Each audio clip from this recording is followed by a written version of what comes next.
18வது அரசியலமைப்பு திருத்தம் நேற்று நாட்டில் சட்டமாக அமலாகியுள்ளதாக சபாநாயகர் சமல் ராஜபக்ஷ நாடாளுமன்றத்தில் நேற்று அறிவித்தார். 2 தடவைகள் ஜனாதிபதியாக பதவி வகித்த ஒருவர் மீண்டும் தேர்தலில் போட்டியிட முடியாது என அரசியலமைப்பில் காணப்பட்ட தடை நீக்கப்பட்டமை மற்றும் சுயாதீன ஆணைக்குழுக்களை சாபித்தல் போன்ற விடயங்கள் அடங்கிய 18வது அரசியலமைப்பு திருத்தம் கடந்த 8ஆம் தேதி 3/2 பெரும்பான்மை பலத்தினால் நிறைவேற்றப்பட்டது. இந்த அரசியலமைப்பு திருத்தத்தை தாம் உறுதிப்படுத்தியுள்ளதாகவும் அதன் அடிப்படையில் அது நாட்டின் சட்டமாக மாறியுள்ளதாகவும் சபாநாயகர் குறிப்பிட்டார்.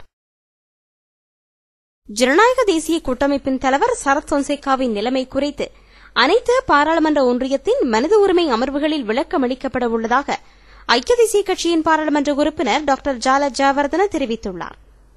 சரத் பொன்சேகாவுக்கு எதிராக இலங்கை அரசாங்கம் எவ்வாறான அரசியல் பழிவாங்கல்களை மேற்கொண்டு வருகின்றது என்பதனை தாம் உலக நாடுகளுக்கு தெளிவுபடுத்த உள்ளதாக அவர் குறிப்பிட்டுள்ளார்.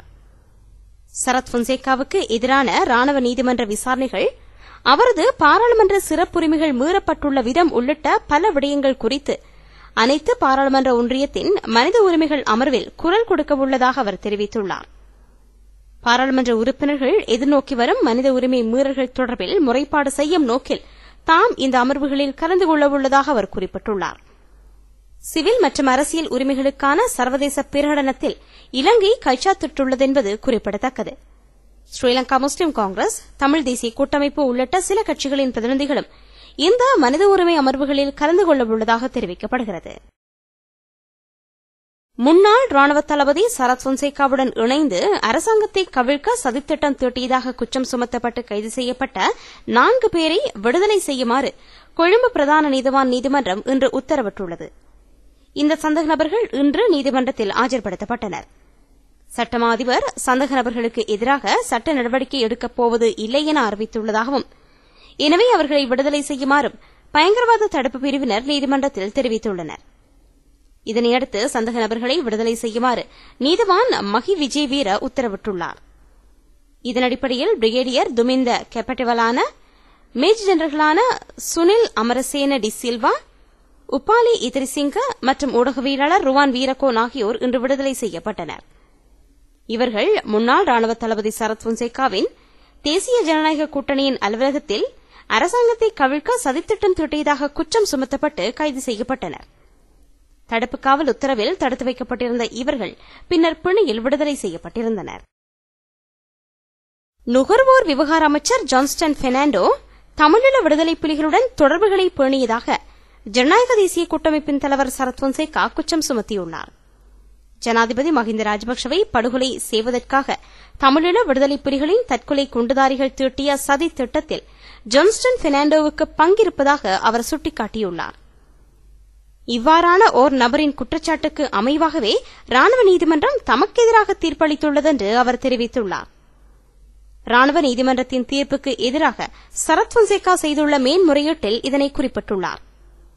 ராணுவ நீதிமன்றத்தினால் சமர்ப்பிக்கப்பட்ட சாட்சியங்களை குறுக்கு விசாரணை செய்வதற்கு தமக்கு சந்தர்ப்பம் அளிக்கப்படவில்லை என்று அவர் குறிப்பிட்டுள்ளார். இதன் காரணமாக தமது பக்க நியாயங்களை ராணுவ நீதிமன்றத்தில் முன்வைப்பதற்கான சாத்தியம் கிடைக்கப்பெறவில்லை என்றும் அவர் கூறியுள்ளார். மரபு ரீதியான கைத்தொழில் அமைச்சர் டக்ளஸ் தேவானந்தா நாட்டில் இருக்கும்போதே அவரது பிரதியமைச்சர் வீரகுமார திசாநாயக்க பதில் அமைச்சராக பதவி பிரமாணம் செய்து கொண்டுள்ளார். அமைச்சர் டக்ளஸ் தேவானந்தா ஜனாதிபதியுடன் நியூயார்க் சென்றிருக்கக்கூடும் என்ற யூகத்தின் அடிப்படையில் இந்த பதவி பிரமாணம் செய்து கொள்ளப்பட்டுள்ளது. பிரதியமைச்சர் வீரகுமார திசாநாயக்க பிரதமர் DM ஜெயரத்ன முன்னிலையில் பதவி பிரமாணம் செய்து கொண்டதாக தெரிவிக்கப்படுகிறது. எனினும் இந்த சந்தர்ப்பத்தில் அமைச்சர் டக்ளஸ் தேவானந்தா யாழ்ப்பாணத்துக்கு விஜயம் செய்திருந்ததாக தெரிவிக்கப்படுகிறது. அமைச்சர் வெளிநாட்டு விஜயம் ஒன்றை மேற்கொண்டுள்ளதாக எண்ணி தாம் பதில் அமைச்சர் பதவியை ஏற்றுக்கொண்டதாகவும் ஏற்பட்ட குழப்ப நிலைமைகளுக்கு மன்னிப்பு கோருவதாகவும் பிரதியமைச்சர் வீரகுமார திசாநாயக்க அறிவித்துள்ளார். இதேவேளை உரிய நேரத்தில் தமது கடவுச்சீட்டை அமெரிக்க தூதரகத்தில் சமர்ப்பிக்க முடியாத காரணத்தினால் தம்மால் அமெரிக்காவுக்கு விஜயம் செய்ய முடியவில்லை என்று அமைச்சர் தேவானந்தா தெரிவித்துள்ளார். இதனால் தாம் அமெரிக்காவுக்கு விஜயம் செய்யாது பின்னர் யாழ்ப்பாணத்துக்கு விஜயம் செய்ததாகவும் அவர் குறிப்பிட்டுள்ளார். முஸ்லிம்கள் மிகவும் அமைதியான சமூகத்தை சேர்ந்தவர்கள் என்று மேல்மாகாண ஆளுநர் அலவி மௌலானா தெரிவித்துள்ளார். இலங்கையில் காணப்படும் முஸ்லிம் அமைப்புகளுக்கு மத்திய கிழக்கு நாடுகள் பெருமளவு உதவிகளை வழங்கி வருவதாக அவர் குறிப்பிட்டுள்ளார். முஸ்லிம் மக்கள் பயங்கரவாதத்தை மேம்படுத்துவதற்காக எந்தவிதமான உதவிகளையும் வழங்கவில்லை என்று அவர் சுட்டிக்காட்டியுள்ளார். வெளிநாடுகளிலிருந்து கிடைக்கப்பெறும் பணத்தைக் கொண்டு சட்டவிரோத நடவடிக்கைகளை முஸ்லிம்கள் மேற்கொள்வதாக ஊடகங்களில் வெளியான செய்திகளுக்கு மறுப்பு தெரிவிக்கும் வகையில் அவர் இதனை குறிப்பிட்டுள்ளார். நாட்டில் இடம்பெற்ற பயங்கரவாத நடவடிக்கைகளினால் முஸ்லிம்கள் கடந்த காலங்களில் பெரும் அவலங்களை எதிர்நோக்கியதாகவும் அவர் தெரிவித்துள்ளார். முஸ்லிம் சமூகம் இந்த நாட்டுக்கு ஆற்றிய பங்களிப்பினை பாதுகாப்பு செயலாளர் கோத்தாபய ராஜபக்ஷ அண்மையில் பாராட்டியிருந்ததாக அலவி மௌலானா குறிப்பிட்டுள்ளார். அரசாங்கத்தின் சமாதான முனைப்புகளுக்கு முஸ்லிம்கள் ஒத்துழைப்பு வழங்கி வருவதாக அவர் தெரிவித்துள்ளார். தெற்காசியாவின் மிக மோசமான பயங்கரவாத அமைப்பான லஷ்கர்-இ தொய்பா அமைப்பு இலங்கையில் பயிற்சிகளை பெற்றுக் கொண்டதாக அண்மையில் இந்திய ஊடகங்களில் பெரும் பரபரப்பு செய்திகள் வெளியாகியிருந்தமை குறிப்பிடத்தக்கது. வடக்கு கிழக்கில் அதிகளவு காவல் நிலையங்கள் உருவாக்கப்படவுள்ளதாக காவல்துறை அதிபர் மஹிந்த பாலசூரிய தெரிவித்துள்ளார். மாங்குளம், கிளிநொச்சி ஆகிய பிரதேசங்களில் விரைவில் காவல் நிலையங்கள் அமைக்கப்படவுள்ளதாக அவர் குறிப்பிட்டுள்ளார். வடக்கு கிழக்கில் தற்போது காணப்படும் காவல் நிலையங்களுக்கு மேலதிகமாக புதிய காவல் நிலையங்கள் அமைக்கப்படவுள்ளதாக அவர் தெரிவித்துள்ளார். யுத்த வலயத்தில் சிவில் நிர்வாகத்தை ஏற்படுத்தும் நோக்கில் இவ்வாறு அதிகளவு காவல் நிலையங்கள் உருவாக்கப்படவுள்ளதாக அவர் குறிப்பிட்டுள்ளார். இதற்கு மேலதிகமாக புத்தல, பதுளை, தங்காளை, குருவிட்ட போன்ற பிரதேசங்களிலும் காவல் நிலையங்கள் அமைக்கப்படவுள்ளதாக அவர் தெரிவித்துள்ளார்.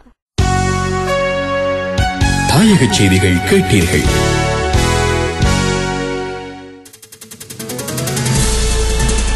உலகச் செய்திகள்.